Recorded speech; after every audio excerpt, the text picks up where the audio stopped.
Hey everyone, I'm Peter Mancuso. And I'm Brian Koch. And this is our countdown to Coco, where we watch and discuss / review / love most of the time every Pixar film ever released ever in the history of everything ever. Yes. And today we are talking about Pixar's 5th theatrical release. The Finding Nemo. The Finding Nemo, but as it's known in some other countries based on a language barrier, Finding the Nemo. Yes. It depends on where you are, the way the grammar works and where you put definite articles, but we'll just call it The Finding Nemo. Right. Okay? This came out in 2003. Joke's still fresh. Sorry, go on. It came out in 2003. Yes. It is about fish. Yeah. Wow. Some real insights that we're getting into here. Okay. So Brian, why don't you start us off and get the ball rolling? Get the ball rolling. Or the wave going, because it is about the ocean. All right, I'm going to just stop you right there. So, basically, let's start with, first again. Because last time we talked about how, first time that's a director that isn't John Lasseter. Well, this is the first time we have a composer that isn't Randy Newman. It's still in the Newman family. It's his cousin, Thomas Newman. Really? Yes. Okay. Yeah. So keep it in the family. Keep it in the family. We can't go too far out yet. No. So, we want that pure blood. Did Thomas Newman do Finding Dory? Yes. Okay. So, yeah, so they got Thomas Newman. It's real. So it's a very different sound, a lot more kind of atmospheric and meditative. It feels very oceany. It fits really well with the setting. It does feel oceany. That's the word I would use as an English major. Oceany. So. No, but it feels like it fits. I guess this is kind of like life imitating art more so than art imitating life, but. It feels very natural to an ocean setting. That might just be because of nature documentaries that maybe existed before this that they were kind of basing the soundtrack off of. But I wonder where those nature documentaries got the idea to have this kind of a very ethereal. Well, because the ocean's so mysterious. Mm-hmm. They talk about space being the final frontier, but the ocean's really discovered. It's like an alien world. Yeah, when you look at National Geographic stuff or we actually probably know less about the ocean than we do. Jacques Cousteau going down there. Yeah, it's pretty insane. It looks like there's alien life forms when you see some of the stuff down there. But they did a lot of good research for this movie. And I think that's a really big element of this movie is that it feels, I think, the most realistic. Because out of the ones we've seen so far. Yes. In terms of, in a lot of different respects, and we can kind of touch on each of these, but I'll just start listing some of them. So, in terms of the animation, this is where you really start to see CGI really, really starting to achieve photorealism in a 2003 sense. Today, maybe not so much, but really starting to be holy shit, this actually looks kind of real. Yeah. It's to the point that when they were doing animation tests. At first they were this came out too real, to the point that they had live action reference footage and they couldn't tell the difference between each one. But they don't want to go for that whole uncanny valley effect. The goal with CG isn't just to make it, let's see how real it could be. For a lot of people, that's the measure of the quality, but it was more about, there needs to be a style, we need to then be able to buy these characters, they need to be expressive. Yeah. And So in terms of that, just the quality of the rendering, but also the rendering. Although I do think that they don't do it too realistic, nothing seems extremely cartoony. No. The only thing that seems really cartoony is I won't even say the fish faces. Yeah. The eye, mostly just the eyes. That if you just took if you just looked at the fish, the way they're constructed, it's not like it looks like what a clownfish would look like. Right. The shark, maybe the sharks are a little exaggerated. Sure. Particularly Bruce. But for the most part, most of the character animation seems realistic. And they can grip and hold on to things in a way that they wouldn't, but of course. And this is the first. Well, I guess Bugs Life count. I guess if you count Bugs Life, but Bugs Life seems a little too. Bugs Life seems a little too much because they this is super super nitpicky, but Flick wears a hat. They have kind of a society. This nothing out of the ordinary is happening. No, I was going to say the same thing. It's it's out of the ordinary for them, but nothing that couldn't happen in real life. Yes. Apart from maybe the level of sentience that the fish have. It's not like a fish society that wouldn't be has laws or something Yeah. It's they don't wear clothes. A school of fish. We're going off of a lot of of course there's some exaggeration inherently, but. Yeah, no, exactly. It's the first Pixar movie to really try to strive for the idea is cartoony and the characters are cartoony, but like the world, the situation is very realistic. It just so happens that we're able to get an insight into their sentience, and fittingly so, because that's what we need in order to really like buy the stakes of this movie. Because this is definitely right off the bat, this movie lets you know it's the most intense and emotionally kind of mature. It's probably the most emotionally mature at this point, and probably, I don't want to say the most emotionally mature Pixar movie, but definitely in the conversation. Oh, of course. Because like you were saying, like right from the beginning, we within the first 4 minutes. You know how there's like Disney movies that kill off a parent? Well, this is a genocide, a mass genocide. Because it was like 400 kids or something, like 399, and then Nemo survived. Right. But the mother really, and not done in an overplayed way. I think like that scene is harrowing, and not just like, oh, I'm a kid and someone's about to die, but even as an adult, the way it's constructed feels like it could be out of a quote-unquote real film, as someone might say, like out of like a live action towards the cartoons, But what I mean by that is like a live action maybe drama, you know, that doesn't have like this like cartoon. You could see this sort of tragedy happening to like a human being, of course. Really good. I know this is super specific, but I really like Coral's acting in that scene, particularly once the scary fish comes. I'm not sure like what the barracuda. The barracuda. The scary fish. The scary fish, yeah. It's all in her eyes. Yes. And even as a kid, I was able to appreciate, like, that eye acting. Yeah. And her, like, looking down at the thing, like, not moving, and, like, kind of going, like, oh, no. I know. It's super well done.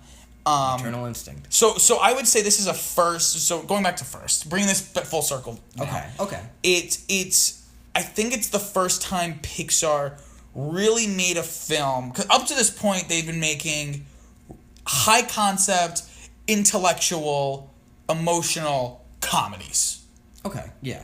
Or dramedies. Mm-hmm. I would say that Finding Nemo is a drama with comedic elements, more than a dramedy. So I think this is a watershed, no pun intended, a watershed moment. For Pixar. But you see what I'm saying? And that's interesting because Monsters Inc. probably like up until arguably like still is the most like full on comedy. So to go straight to their most full on drama is really interesting right after. Yeah. I guess that goes to Andrew Stanton, the director, and his vision for the film, and up to this point, Andrew Stanton had basically been a writer at least on every single one, right? So he's kind of like a common factor, so to speak, right, in between them all. Yeah. No, like I'm sure, like many of them like have their involvement, but he's always, he has those writing credits quite consistently.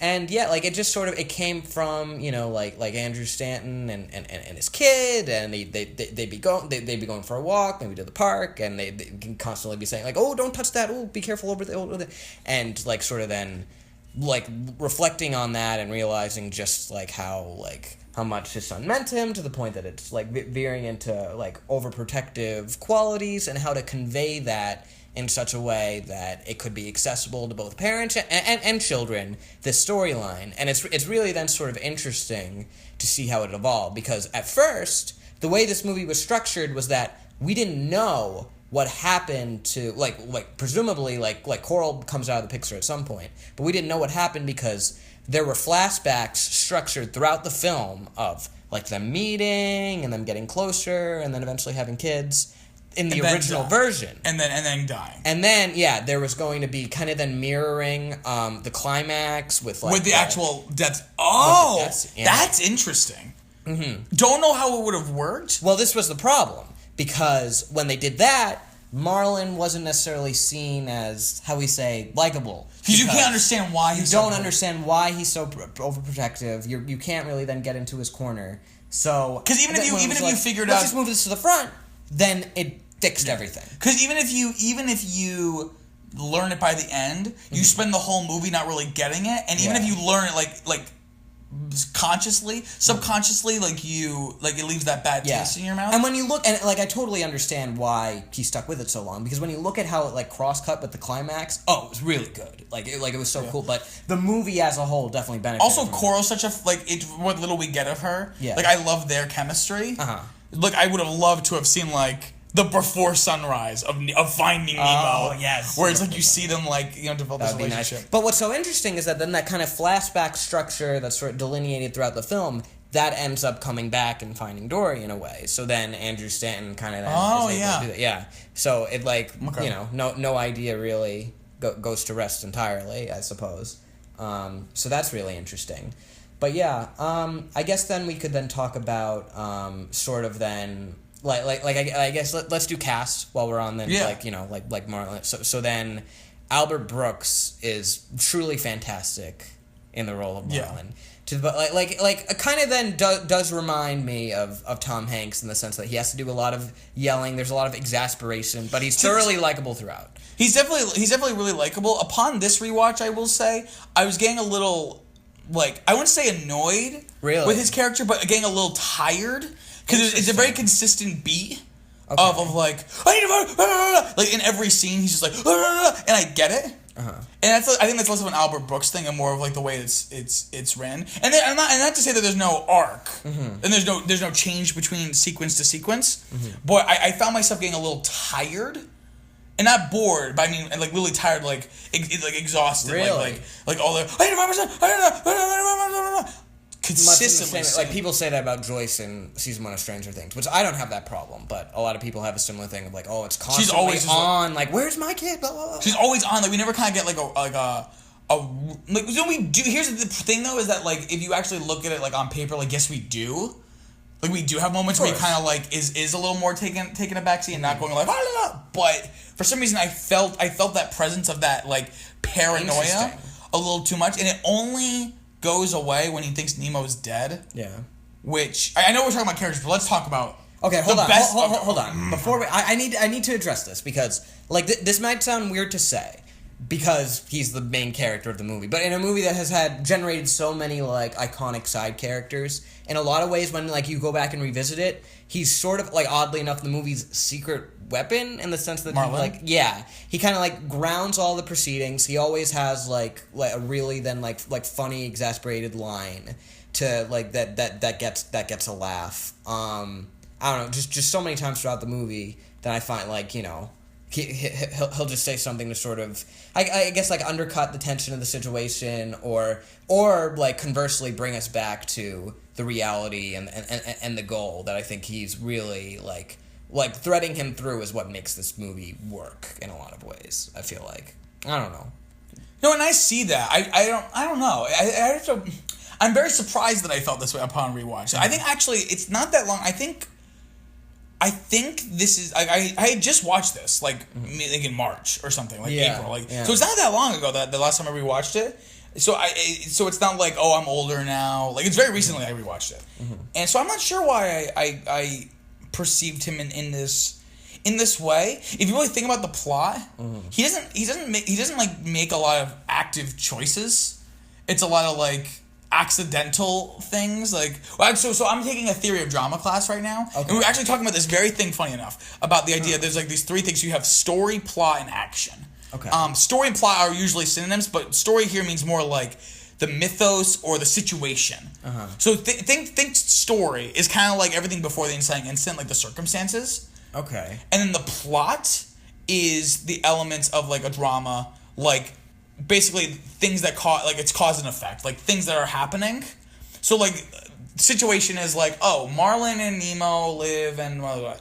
Then the diver takes Nemo. So that's like where the plot really starts, right? So plot is characterized by a causality and things being, and then action is when characters make intentional active choices in response to. But Marlin does. He makes many of them throughout the movie. And I'm sure, like, certainly there are some, like, incidental things that occur, or, like sometimes he'll, like, sort of beckon to the whim of Dory, albeit reluctantly so. But I think he makes a lot of active choices. You don't think so? I know, I think he does, because I think when I make a statement like that, it kind of becomes, like, either he makes a lot of choices or none. I'm not really saying he doesn't make any, but a lot of it feels very just like, well, this is the way we're. It's kind of like he's like on a path, not literally like in the sense that he's like going towards Nemo, like he's going towards something, but more like as like in terms of the writing, he's kind of just onto this path. It's just kind of like no. I mean, if you really trace it, right? So he asks Dory which way. I'm really gonna trace the whole movie. So he bumps into Dory and she like leads him a certain way. Which way the boat? And then they the sharks. Which so they find the thing, but it's something happens. Yeah. And then they have to run away from the shark, and then Dory brings him down to the thing, and then they're surviving. But he notices that the mask is gone, and then he's the one that like. But he doesn't though. He doesn't make the decision though. He doesn't actually go down. He tries. Well, and then Dory brings him down, and then he fights the anglerfish. But that's not an active plot point. That's more just surviving. And then they go, and then they're swimming. They're just wandering around. And they just keep going forward. It's more of just like the most of his choices are just him keep going forward. They go in the trench. I guess he makes a choice to go above the trench, but that's not super like character indicative. Sure. Like so they go up and then they have the jellyfish. So I guess he just chooses to go through. Like it's very much like kind of simple, obvious reactions to things, and never super. The most concrete active choice he makes is when he lets Nemo. And I guess maybe that's part of it. Well, I think that's a byproduct of the fact that. It's not a false goal in this movie by any stretch of the imagination. What needs to change for Marlin is his approach, and that's kind of more of an internal sort of like not philosophical, like ideological sort of thing that needs to then change, but not like in the sense that like it can really then be informed by much of the way of choice, aside from directly how he interacts with others, which kind of then leads me to sort of like the brilliance of Finding Nemo in the sense that it's able to have Marlin and Nemo's relationship grow despite the fact that they are barely together through the whole movie because Gil is an analog for Marlin and Dory is an analog for Nemo, like throughout the movie. Because then I can see the idea that Dory is a stand-in for Nemo, and by learning to trust Dory, he learns to trust Nemo. Exactly. But how is Gil an analog for Marlin? Because if anything, Gil is the exact opposite. Well, he's an analog in like sort of like the opposite sense, in that it's like so okay, not an analog. So it's hard to say like not direct like I want to say like stand-in or like some other word that it's like okay, here is what is in place of. Like who would normally be filling that hole in your life. So with Marlin, he sort of gets an extreme example in the sense that Dory seems to be doesn't just have like a gimpy fin, is like it seems to be like completely unintelligible, like can't remember like 10 seconds ago. Basically helpless. Yeah, so like an exaggerated version, and then with Gil, it's then pushed extremely far in the other direction of like, oh yeah, no, you think you can handle yourself? Okay, yeah, let's see if you could get out of the tube. But to a fault. Push you like too far. Yes. Yeah, to a fault. To a fault. So then, but both of them are the extremes necessary in order for them to learn. Like, okay, maybe then I'm being like for Nemo to learn. Maybe I'm being a bit too brash. I need to then not like there needs to be then some sort of sign of restraint. You need to like. Not go crazy, have some responsibility, exercise some caution, whereas Marlin, of course, learns trust, learns, to have faith in his counterpart, and then has faith in his son as a result. So, like, that's sort of what I mean when I say that they're able to then experience growth, even though they're not with each other. They're not with each other. Which, like, once we get to Brave, I'm definitely going to then come back to this. Okay. Because and I won't no say spoilers. why, because you haven't seen Brave. I have not. So that'll make for a very interesting comparison, because that's the other big parent-child movie that Pixar has done. But specifically parent-child, because up to this point, Bugs Life not included, because Bugs Life basically just doesn't fit into any kind of like a think of Pixar as like a director or a writer, as if it's one person. And usually when you try to observe like a director or writer's like body of work, you see certain trends. Yeah. And then there's always the one work that just doesn't fit those trends. Yeah. Up to this point, it's Bugs Life. They're all about parenthood, in one way or the other. And so this is the first one where it's like they're actually their parent, right? Where it's like literally their parent. How do you think it works? So they're basically all about parenthood. Maybe Toy Story not so much, but definitely probably the original Toy Story more than Toy Story 2. I would say, so I have those 4 movies. Okay. Which one do you think deals with parenthood the best? Deals with parenthood the best? Well, then we have to say Finding Nemo. Well, not just because, but I'm saying not just because it's literally about a father and son, but like which one is dealing with these issues of like what it means to be in a parental role. best? Well, if it is Finding Nemo, great, but not just because like, oh, well, obviously it's Finding Nemo because it's actually a father and son. Like, which one's dealing with it in a more, I mean, multiple ways you can take this in a more sophisticated way. Can I expand the question in the sense that, like, with Toy Story 2, we get then this whole idea of, like, okay, then like, my kid is then going to grow up. I can't prevent that. But at the same time, I'm going to be there regardless and cherish the time I have with them. Well, but with Finding Nemo, we get the other perspective. We get the perspective of the child, which you don't really then get. Okay, so yeah, I see that. So, like, in that sense, like, you could argue, like, parenthood, the experience of being a parent, like, yeah, like I guess then that's more thoroughly covered in Finding Nemo. Because, yes, it's dealing with it head on, but also, like, because, like out of the virtue of the fact, it is, Nemo has an arc himself. He has his own subplot. He is not just, okay, well, I need to then save my son, and then I'm going to learn a lesson along the way. It's very crucial that Nemo has something to learn, too. Yeah. Yeah. That's interesting, because I think that, this is the one time where we really get the, even though it's not always literally father and son, like parent and child. Because Andy's usually just the goal. And, like, by the end of Toy Story 3, we let Andy then have, like, a bit more of, like, you know, like something to latch onto, which is important because, like, it's the last time we'll see him. But with like, Finding Nemo, like, throughout the whole movie, Nemo has then, like, character and dimension and an arc, and, yeah, so it's very different in that sense.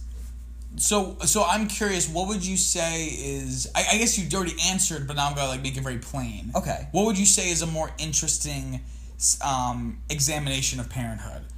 This, parents need to learn to trust their kids and let go, or wrestling with the fact that one day your child will leave you and you have to accept that and be okay with that? Which one's a more interesting? I think that's a more interesting idea, the latter one. I think the Toy Story 2 one is more interesting.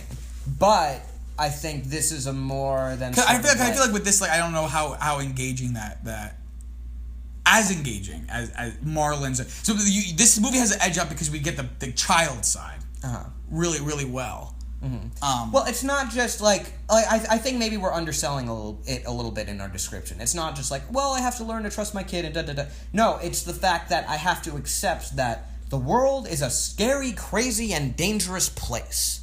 And it can be very hard to let go. But I'm going to have to. I don't have a choice. And what I just have to then have faith that I've taught my son and prepared my son to go out into the world. So, like, I think, no, that is then very compelling, and they don't shy away from that, because, again, the Barracuda scene, like, it sets up those stakes. It lays them, like bare, plain as day, of, like, okay, this is, like, the worst case scenario of what can happen, and Marlon is not, like, completely wrong in the sense of, like, oh, he's over-exaggerating. No. Horrible things can happen. And horrible things can happen in the world. And we have to accept that and still be able to, like, function. So, yeah, no, it is dealing with something pretty, like, complex and, you know, like, strong. Yeah. Yeah.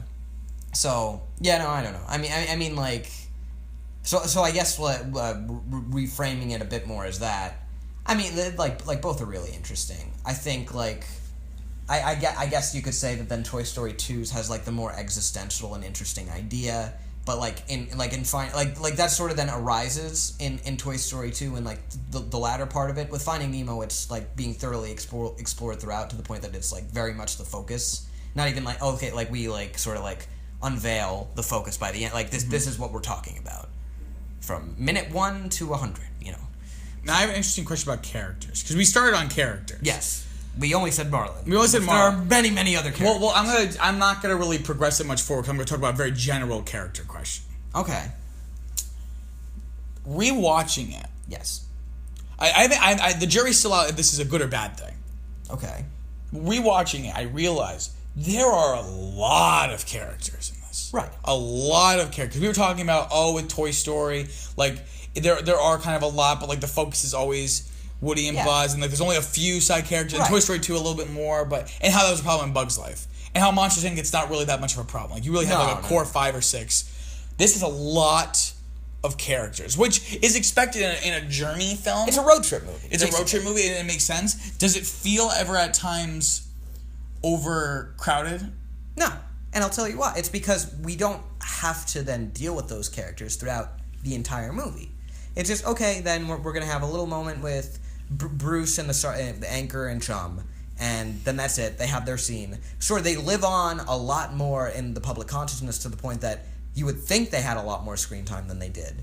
But, like, no. Like, the movie exercised a lot of restraint in the sense that, okay, like, these fun characters, they have their time, they have their little moment in the sun, and then not until, like, maybe the epilogue, we'll give them a little reprise, and then that's it. You know? So I don't think it ever feels overcrowded. And definitely, the focus is always on Marlin, Dory, and Nemo. And, yeah, I think I would agree. And, you know... I think, because we were talking about this with Toy Story 2 versus Bug's Life, like, why Toy Story 2 having, like, just as many characters works is because they're more memorable. And that's the thing about this is, like, thinking, like, there's probably, like, as many characters as in Bug's Life. Like, and not even just, like, the ones you meet for a second. Because, like, if we're counting... But they're spread out, so... But I was going to say that even not counting, like, what we call, like, the road trip characters. You have all the fish in the tank... Sure, yeah. You have all the... So that's probably the same amount of... That's true. But the thing is, I would say that... And maybe, admittedly, it might be because, like, I grew up with Finding Nemo, and I watched it, like, to death. But I feel like these characters are a little more memorable than, like, the Bug Circus They are... Well, I think they're just more defined, you know? And there's, like... Because they're all performers in Bug's Life with a little quirks, but this is, like, you have, like... Also, visually, they're very defined. Like, none of them really look the same. Right. Which is important, especially in animation. Yeah. That all of your characters have distinct... Same with A Bug's Life, but, yeah. You know. But I would say Bug's Life, it's like they're all bugs. There's some visual variants, but like these fish, I think look there's very distinct in terms of color, in terms of size, in terms of shape. So visually they're just much more memorable. I would say. Okay, I mean, I guess you could kind of argue the same because, like, with A Bug's Life, there's like greater there's still like size differentiation and like, you know, like style and whatnot.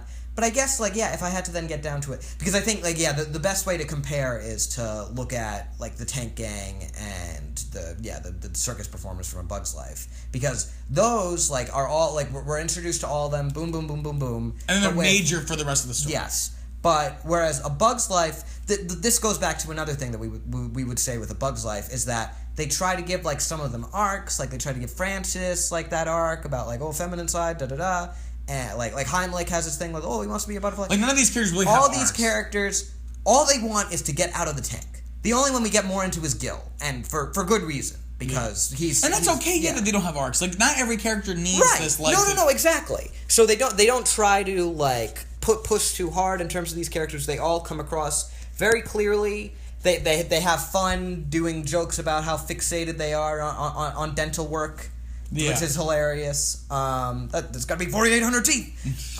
So, like, yeah, there's enough in the sense of, like, okay, there's, like, you know, Gurgle is, like, afraid of germs, and, like, Pete is always, like, kind of, like the watchdog, so to speak. But they all have, like, the same objective and a stronger objective. Because what unites the circus performers in A Bug's Life?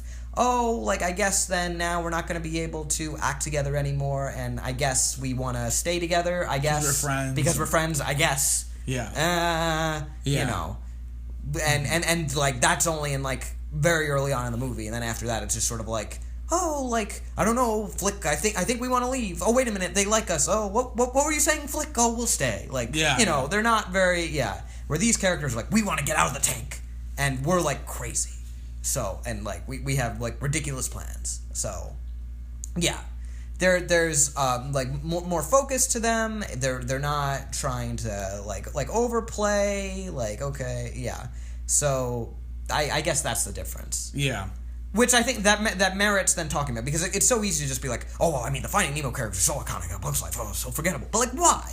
I think that's why. Let's figure out why. I think it's because you have stronger motivations. Yeah. And stronger... That's the word, motivation. Also just stronger, like... I think just stronger characters...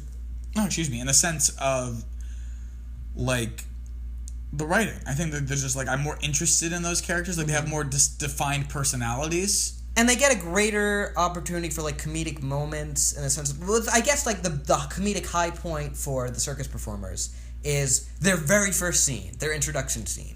Like, arguably, they never have, like, a funnier sequence than when they do Flaming Death and all of that. Whereas this, then, like, we meet them. They all seem kind of funny. Then we get the initiation sequence, which is amazing. I remember they came up. They used to then like at Pixar go on these long car rides trying to figure out ideas. Initiation sequence born out of that. It's this crazy out of the box idea. Yes, I was there. Oh, okay. And I said, "Wow, a history in the making." And they said, "Who are you?" I got in the car. And they didn't even stop. They just threw me out. But I'm so, indebted to Pixar, and I love them so much. I don't mind that they tossed me out of a moving vehicle. So, how old were you? 8 years old? Not 7, even. 6? Yeah. So, but yeah, and then of course later we have the hilarious stuff when then they're they're all getting out of the tank and the patient's waiting. Are like, oh my god, what's going on over there? Yeah. Hilarious. So they have a lot of then time to shine comedically, and they seem to really then care about Nemo throughout, and yeah. So and a richer history, richer motivation. But yeah, that's that. Well, I guess let's get back on track with then the other characters, because then we have, of course, Dory, played by Ellen DeGeneres, who this is before then Ellen is such a ubiquitous name. This kind of in a way catapulted her. It's 3 things: her coming out. Right, but no, after that her show was canceled. Her TV show canceled. So she was real, and she wasn't getting calls for a while. See, credits says, well, of course, then she had her talk show, which came out after this? No, it was before this. Okay. Because Andrew Stanton, he was then trying to figure out, okay, I need, this other character, and I know then... The whole idea for the character of Dory came from this notion that, goldfish only have, a memory of, a few seconds. So it was okay, who could I really cast that would excel in this part? And then he turns on the TV, sees the Ellen DeGeneres show, and sees how she has a proclivity for changing the subject, every 5 seconds. So he was like... perfect. Yeah. So what I was gonna say is that I think those 3 things, her coming out at the time she did. Yes. It was not a common thing back. It was the late 90s, right? That, her show, and then this have cemented her. Yeah. As a pop culture, an extremely crucial. Icon. Yeah. And I would say out of those 3, this is probably the thing she'll be remembered for the most. Yeah. And she's probably the best, I think, in the movie. She's probably the best performance in the best performance. Because you think that it's we just got the memes and the laughs, Dory, whatever. But then we get to, because I want to bring this up talking about great scenes. Yeah. The scene after Nigel brings them back to the water when they think Nemo's dead. Yeah. That once they're back under the water, the stuff with Nigel's good, but what little that is that scene. But basically, once they're back underwater, Jeffrey Rush is great. That scene, I would go as far to say that scene between the two of them, the way it's shot, quote unquote, the way it's shot. You know what I mean? The way it's shot, composed. The way it's edited, the pacing of it, the acting and the writing, right, up to this point, is probably the best scene in any Pixar movie. Up to this point, I would even go as far to say that it could be one of the best in their entire filmography. Okay. So let's talk about why. Why do you think that? Well, because I think it goes to... And here's the thing. We've kind of touched on this, but as we go forward, I think this is really important to address. Yeah. You and I have a very large affinity for Pixar. Do we? I would say so. The fact that I'm taking time out of my night when I could be sleeping to discuss the Finding Nemo, or depending on your country, Finding the Nemo. Of course. That we have a strong affinity for this one could say that, and the films they produce. Yeah, and as well for animation and just film in general. Oh yeah, but you also have to consider, and it's not an ignorant or bad point of view. You have to try to consider the general populace and how they react, because that's what fuels these movies at the end of the day. Oh yeah, of course. So, particularly starting now with Finding Nemo, I might say stuff that I don't mean to come off as offensive, but it could. Just don't get your panties all in a twist. Well, that I found offensive. Well, your uses of panties in a twist. Yeah. This movie, and then particularly this scene, is when Pixar, I think, for a lot of people, it became a real movie. Okay. A real thing. I know Brian's about to freak out. You've said that, but you use the term real movie fairly often. So why for the general populace, non-animated film. For the general populace, people inherently think that animation is a sub medium. it's a lesser medium. Still a great one, but not as like. Well, at least those people recognize it as a medium and not a genre. No, but my point. No, I know. And I don't mean that in the concept of all those people have done. No, there's a not a truth to that, but there is something. There's a reason why there's a falsehood to that because they are dumb. But continue. No, that's not what I'm saying. Okay. I'm saying that like a really well crafted cartoon or animated film can be different than a well crafted live action film. Oh, and like Moonlight, like you can have a really dramatic moment in an animated film, and you can have a really dramatic moment in like Moonlight, and they're not necessarily going to be the same. Sure. Right? This film, I think, is the first time, based off of everything else we were talking about with the emotional, particularly the emotional maturity, is where people, I think, with this film started to really go, that wasn't just like super entertaining and really well done animation. Like this is like one of the best films of the year. Because I think before this, I think you maybe see with Beauty and the Beast and Lion King maybe. I can see you like start to like the fury in your eyes, right? But you have to understand, Brian, is that at the end of the day, most people don't have the affinity for animation that you do. Which I feel sorry for them. No, but I'm being serious here. No, I know. So, you know, I think you see it with Beauty and the Beast that won the first Best Picture nomination for an Oscar, animated film. Yeah. But I mean, other than that, I don't think most people would say up until maybe this movie. Yeah. That, and I still don't think people really do. That a film could be like, what were your favorite films of the year? An animated film would get on that list. Because I think this is the first real one where it's not just like a parent taking their kids to go see and like, oh, well, I enjoyed that because like, oh, like it actually was really well done. This is a movie I think like an adult without a child who isn't into this stuff already, like they're not already in this world, could get into, is my point. No, I totally see the point. And I think this scene is the biggest example of that, where this feels like it could be out of. And I guess the reason for that is there's such a sense of like an understated melancholy to it. It's not like Marlon is then like, oh my gosh, I can't believe. It's just like, he's dead. That's it. No music. And of course there's the great line of when I look at you, I'm home. But greatly acted. The reason why I bring this up is because she did such a great performance in that scene. She nails it. But what's also equally great is like, I don't want to forget in Marlon saying, I'm sorry, Dory, but I do. That's like haunting. That scene is probably the best scene in that movie. Best Pixar scene up till now, and could be the best Pixar scene ever.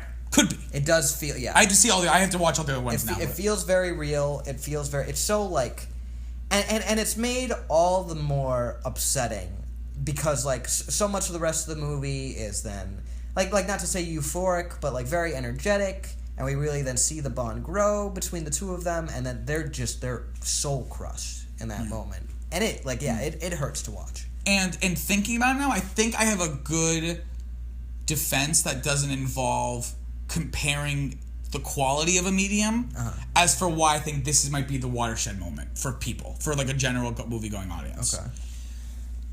Like, animation, right, I think is more in line with theater than it is with film. Why would you say that? Interesting. Because there's a heightened reality to it that theater captures really well.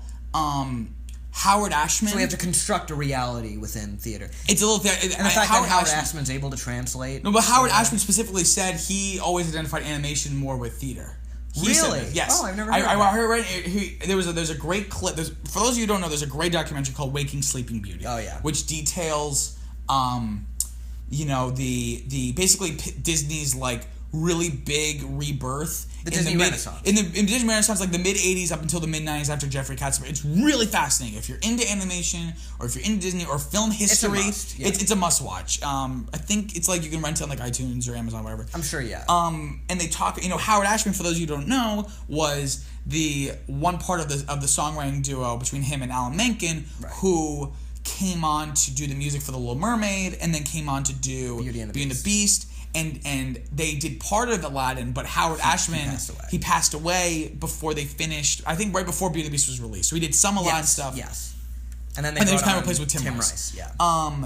But there's on this DVD, there's a bunch of like bonus features, and they have a bunch of clips, just like from like company internal clips, and they have this whole in the documentary. They cut to this thing when Howard Ashman is explaining to the animators the Under the Sea sequence. Okay.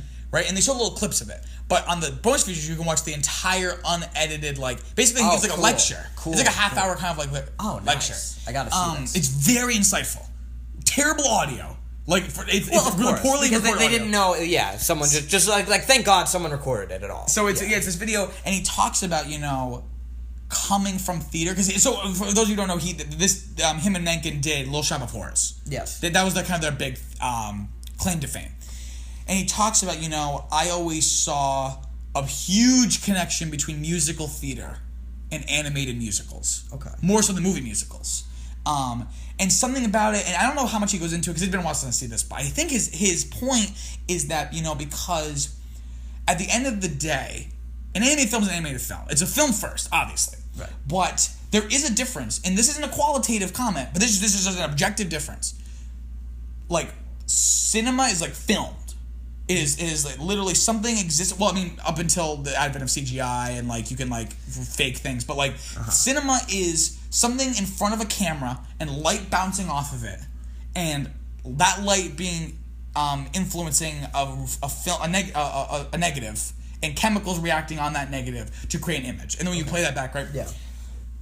By nature of it not being that, of animation being constructed, it has this kind of.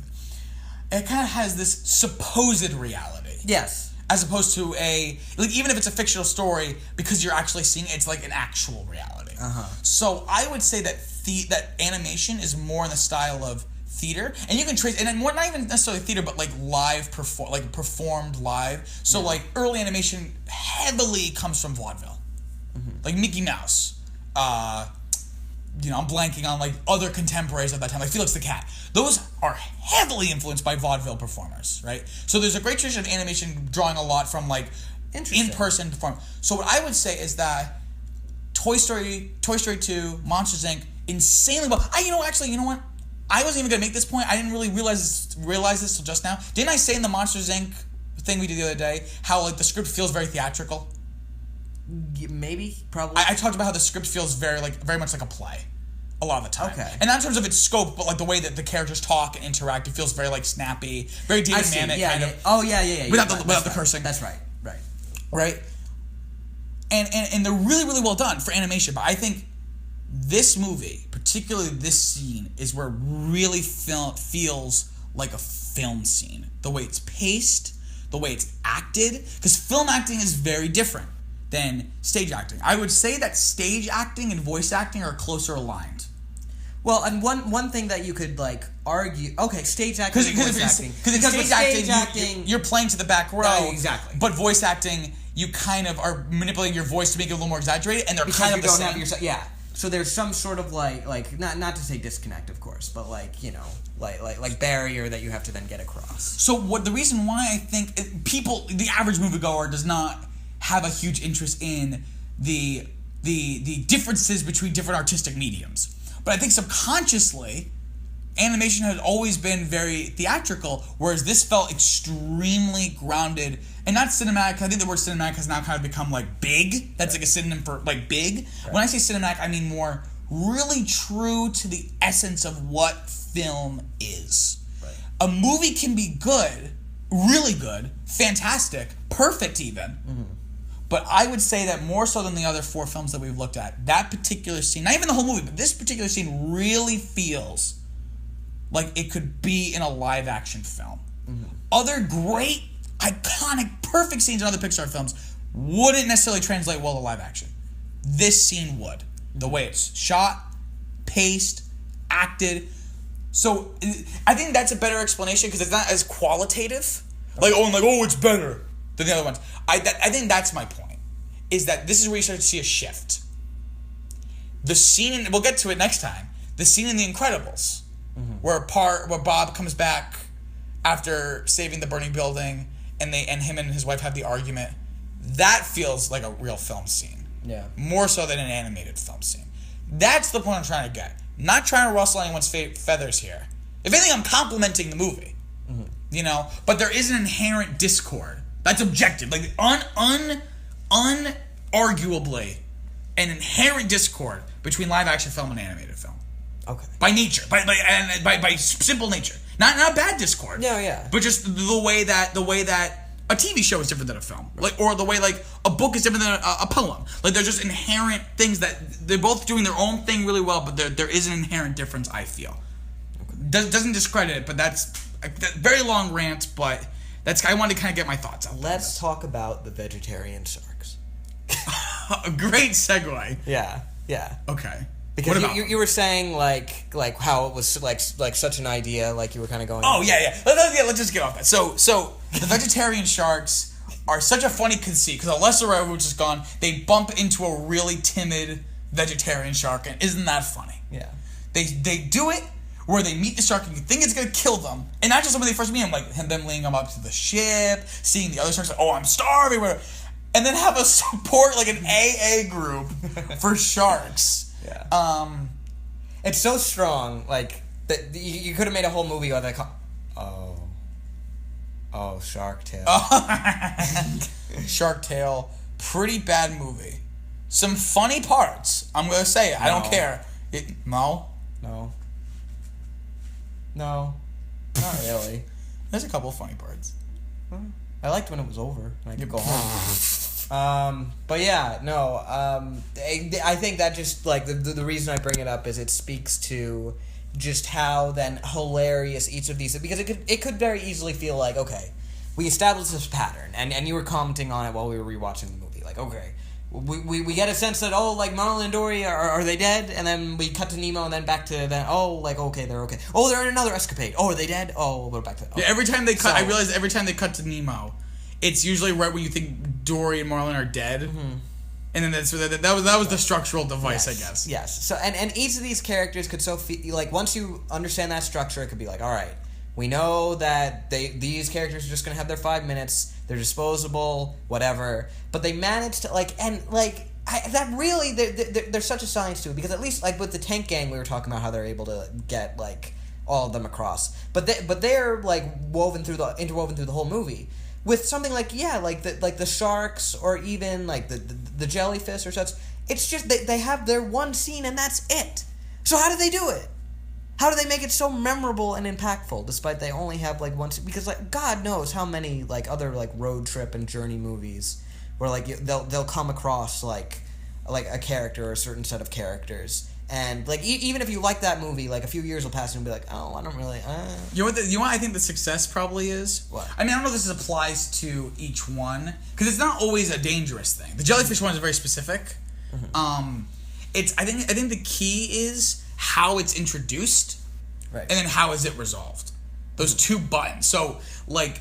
So you introduce the jellyfish thing with the little baby one, and then all the other ones set in without them noticing. Yeah. And then once they realize, the dread sets in, because like you're like, well, maybe it's not as bad, but when you see their dread, and that's the thing about a movie where it's like you're not part of that world, you're very much understanding the threats based off of their reactions, because you don't know, like maybe this is just like traffic for them. The jellyfish. Oh, good. You know what I mean? Like, until you see them like go like, you know, then you know the severity of it. Right. You know what I mean? And you have the music come through. Yeah.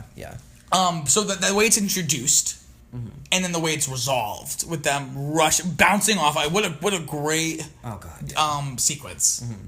That should be a ride. Yeah. At Disney World. Oh jeez, that'd be horrifying. But yeah, talk about like a real alien world. Jellyfish are scary, and the fact they're not anthropomorphized really then goes a long way into I wonder what does that mean? Creating the tension. You know, I love to try to think about movies like this, like what are the choices for making certain characters anthropomorphized, and which ones aren't, and why? Well, I guess like in that case, and also the case of the anglerfish, they make them more like real, but very scary. The fact that they don't seem like they have like a sentence in the way that other characters, they're just like these monsters. So it creates like. What's with the anglerfish? What's that? The thing with the the light bulb. Yeah. Okay, I'm sorry. I didn't go to marine biology school. I don't know the names of the fishes. Oh. You need a lesson from Mr. Ray. On the bonus features. Yeah. Oh, yeah. There's nothing to say. There's nothing to say. Yeah, they're over there. Oh, so funny. Bob Peterson doing that, yeah. Again, carrying on the tradition of... He was Roz as well, and he'll be Doug and Up. But, yeah, like, if they can't find someone funnier, then whoever did in the scratch vocals when they were pitching it, then they'll just use that person, and that's great. And Andrew Stanton, the director, is also crushed, which is wonderful. So... yeah. So basically, I guess like the answer that I would say as to then how, like really thinking about it, they're able to make each of those then like sort of characters and like interludes, which they could just be interludes because that's really what they are, make them feel so memorable. Is that all of them have a purpose to like Marlon's growth in some way, yeah. Whether it be, all right, I'm going to learn to trust Dory more, or I'm going to let myself have a little bit more fun, or like, you know, there's always some sort of then progress then being raised. And of course, like with the sea turtle sequence, the great line of, oh, like, you know, like because it's such a difficult thing, like almost enigmatic thing to talk about. Of we talked earlier on how how can you really like be willing to let your kid out into the real world, as scary as it is, and when do you know it's time? And it's summed up so perfectly by Crush in the quote. Well, when they know, you'll know, you know. And then they just nod. And like it's like funny. It's like kind of a meme, but it's so true. It really is. And like, yeah, it just it really like evokes such a strong, like a really perceptive sense of like the relationship between parents and their children. And like, yeah, the fact that they're able to distill it down to that is phenomenal.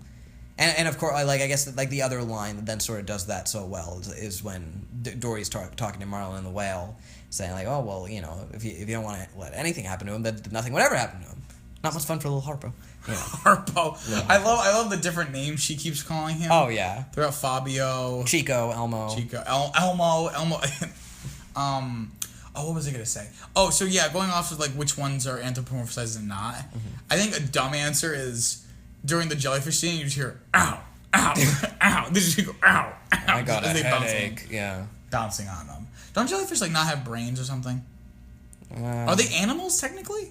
I think they're like what they're like 90% water or something. I don't know. What makes them? They're really more like plants. What makes them animals?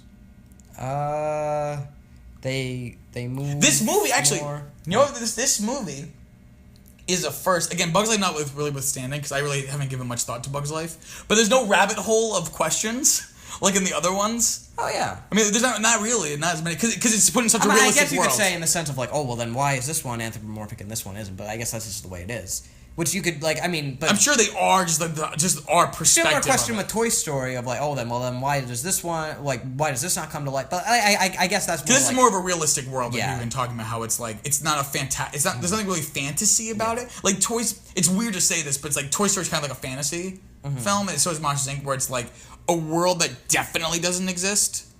Is being presented like toys aren't actually alive, monsters don't actually exist. But here there's like fish do exist, and they're not presented in any kind of like super exaggerated way. They're just like fish. So maybe that's why there's not as many rabbit hole questions. Though I will say, Nigel was gonna he eats fish.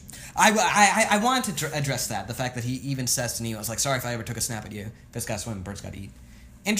Also speaks to how real the movie then is willing to pass itself off as. And it's the eternal problem of every animal movie. Yeah. Like Lion King has this problem where it's like they explain with it the circle of life thing, but it still doesn't justify Simba or Mufasa killing some antelope.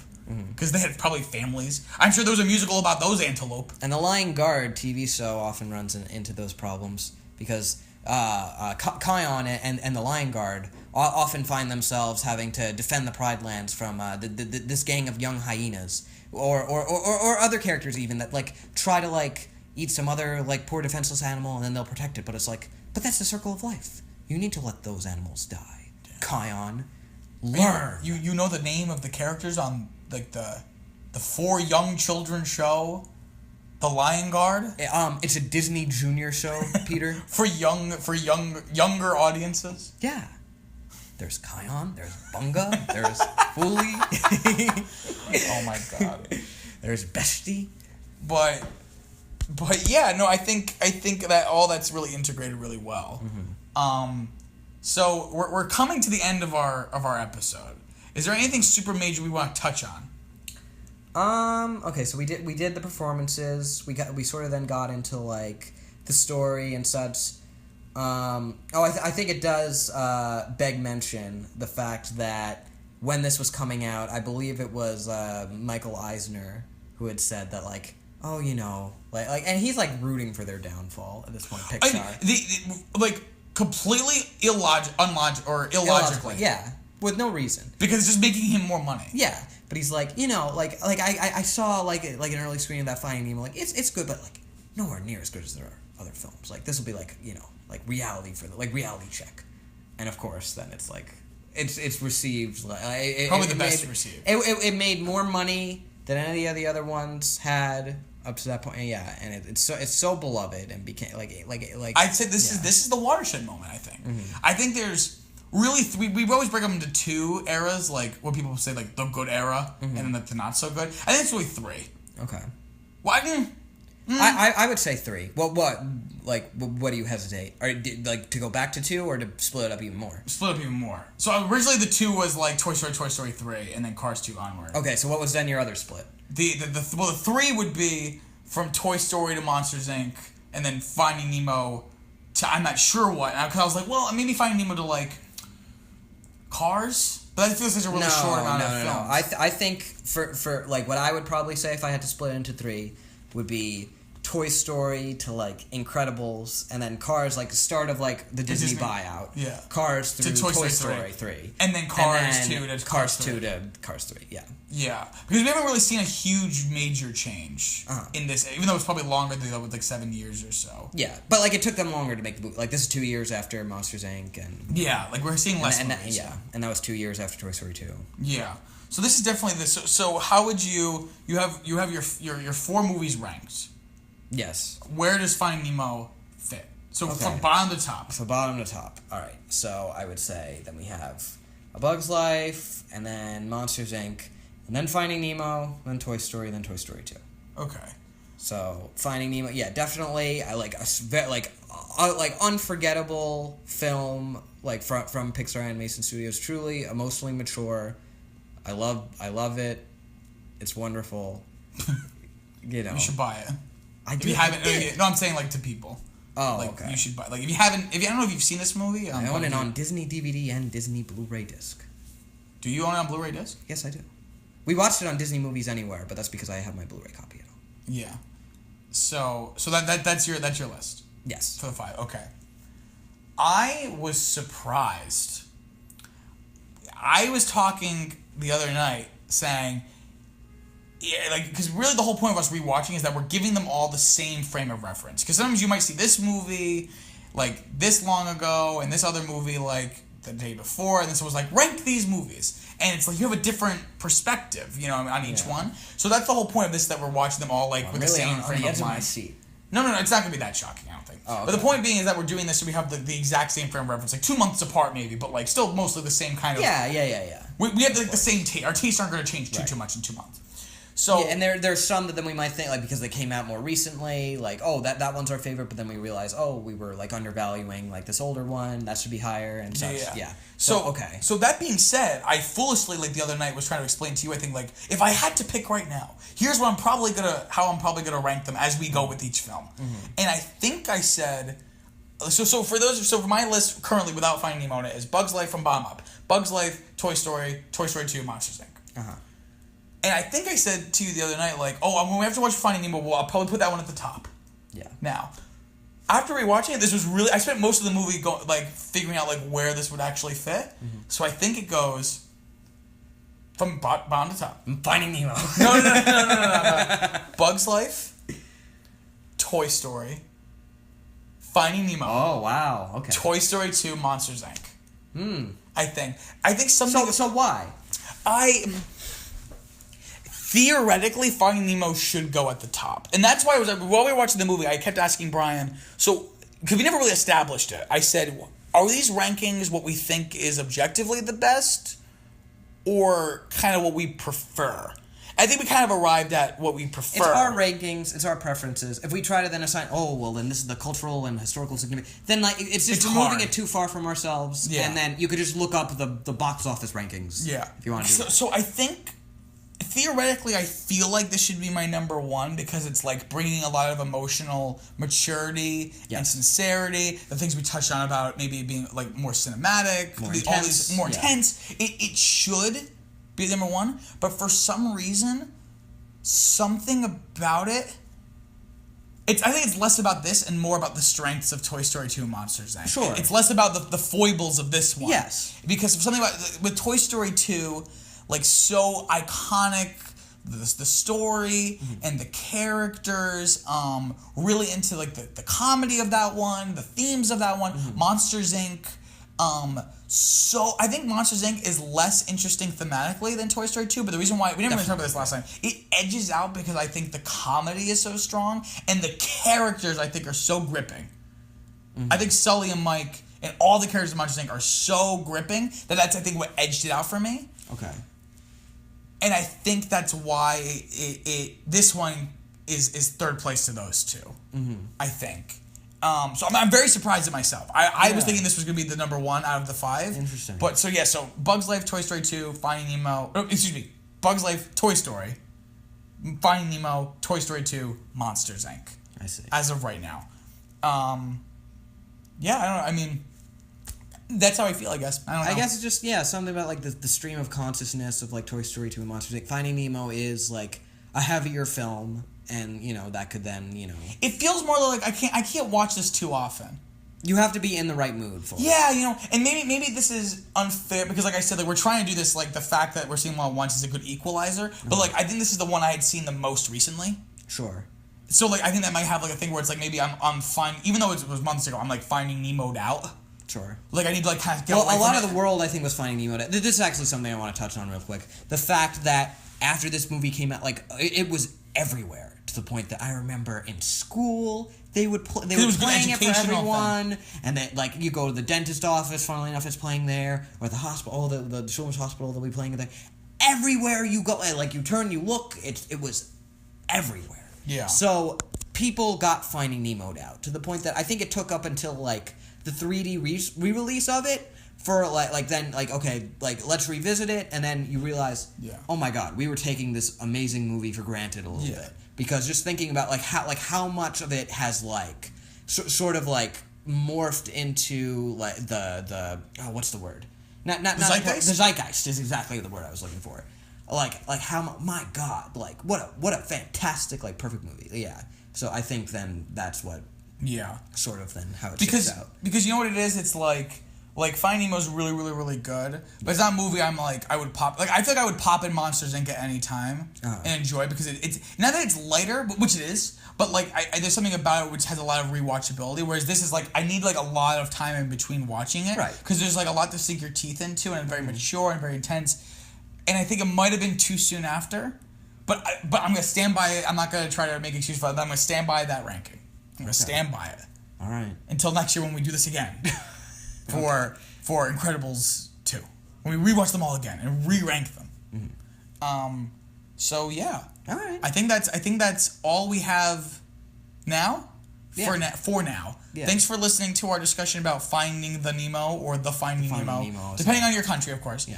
Next time we're gonna be doing me and Brian's favorite titled Pixar movie, The Incredibles. Thanks so much, guys. See you next time. All right.